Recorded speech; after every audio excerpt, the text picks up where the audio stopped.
अस्सलाम वालेकुम दोस्तों, दिस इज़ मोहम्मद अली। आज हमारे सेशन का टॉपिक है सेल्फ़ कंट्रोल क्या चीज़ है, ये कैसे काम करता है, इसको हम कैसे पैदा कर सकते हैं। अगर ये हमारे अंदर पैदा हो जाए तो हमारी पर्सनैलिटी के अंदर कैसे ग्रूमिंग होगी। एक क्लास में ये तजर्बा किया गया, एक केयर टेकर आई, उन्होंने हर बच्चे को क्लास के अंदर एक एक पिज़्ज़ा दिया।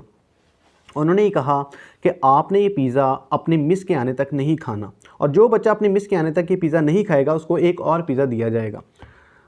3 ग्रुप्स में उन बच्चों को डिवाइड कर दिया गया। तो जो पहला ग्रुप था उसने टीचर का इंतज़ार किए बगैर वो पिज़्ज़ा जो है वो खा लिया क्योंकि उनसे बर्दाश्त नहीं हुआ। दूसरा ग्रुप था उसने टीचर के आने का वेट किया और उसको रखा, सब्र किया। और जो तीसरा ग्रुप था उसने क्या किया, उसने उसके किनारे भी बड़े तरीके से खाए और कुछ पीसेस उसके अंदर से भी खाए। ऐसे खाया कि वो पिज़्ज़ा लग भी रहा था कि पिज़्ज़ा है, उन्होंने अपना वक्ती फ़ायदा भी पूरा कर लिया।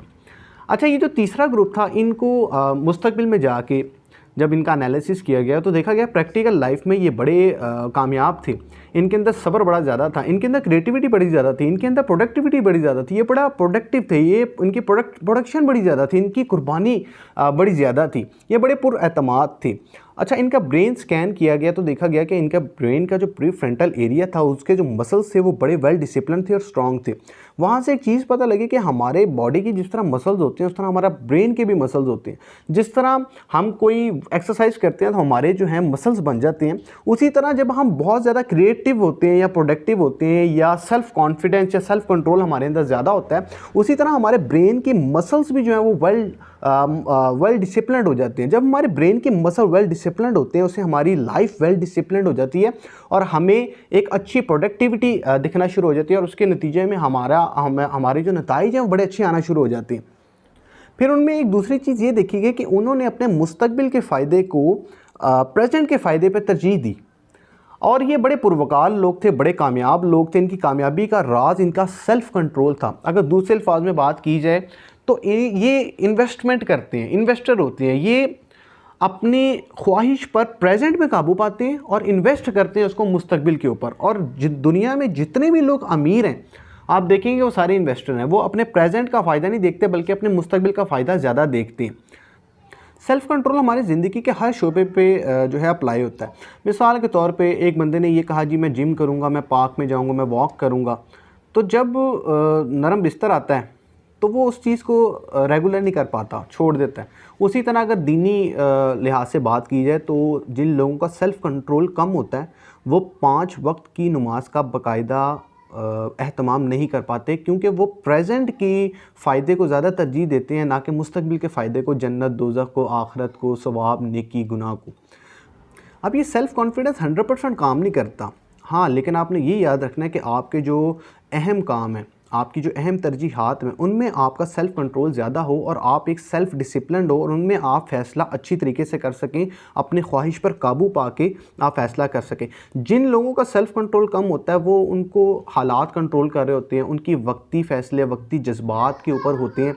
तो ये आपने नोट करना है। हाँ, ये अब इंसान है तो इंसान थक भी जाता है। जब वो थक जाए तो ज़रूरी नहीं है कि उसका हर फ़ैसला ठीक हो।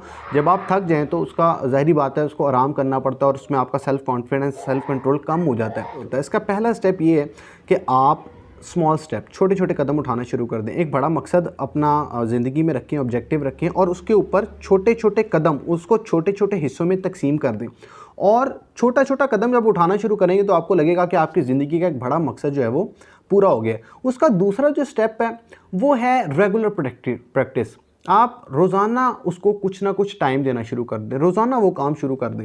मिसाल के तौर पे आपने अपना वज़न कम करना है तो आप एकदम अपना 10 किलो वज़न नहीं कम कर सकते बल्कि आप एक प्रॉपर डाइट बनाएंगे और आप ये कहेंगे कि मैंने इतना टाइम जिम करना है, इतना टाइम वॉक करनी है, ये मेरी डाइट होगी, चिकना मैंने छोड़ देना है, कोल्ड ड्रिंक छोड़ देनी है। तो आपने छोटे छोटा कदम उठाया और उसको रोज़ाना की बुनियाद पर अप्लाई करना शुरू कर दें। और तीसरा पॉइंट है इंक्रीज़। आप उस चीज़ को फिर बढ़ाते जाएं। मिसाल के तौर पे आप ने 20 मिनट वॉक की थी अपना वज़न कम करने के लिए, तो अब आप उस टाइम को 30 मिनट कर दें, फिर आहिस्ता आहिस्ता 40 मिनट कर दें, फिर आहिस्ता आहिस्ता 50 मिनट कर दें। अपना टाइम बढ़ाते रहें। जब आप ये टाइम बढ़ाते रहेंगे तो आपको आदत हो जाएगी और जब आपको आदत हो जाएगी तो वो काम करना आपको मुश्किल नहीं लगेगा। तो ये 3 स्टेप जब आप फॉलो करेंगे आपके अंदर सेल्फ कंट्रोल पैदा होना शुरू हो जाएगा। सेल्फ कंट्रोल ज़्यादा होना शुरू हो जाएगा तो आपकी पर्सनैलिटी कहीं ना कहीं ग्रूम होना शुरू हो जाएगी और आपके अंदर क्वालिटीज़ पैदा होनी शुरू होगी। उससे पता लगेगा कि आप एक वेल डिसिप्लिन और वेल मेंटेन और वेल मैनर्ड इंसान हैं, क्योंकि आपके अंदर सेल्फ कंट्रोल बहुत ज़्यादा होगा और आप अपनी ख्वाहिश को काबू रख सकेंगे और मुस्तकबिल पे आप इन्वेस्ट कर सकेंगे। तो उम्मीद है आपको ये सेशन बड़ा अच्छा लगा होगा। अगर आपको ये अच्छा लगा तो उसको आगे शेयर कीजिएगा और इसी के साथ अपना बहुत ख्याल रखिएगा। अल्लाह हाफिज़।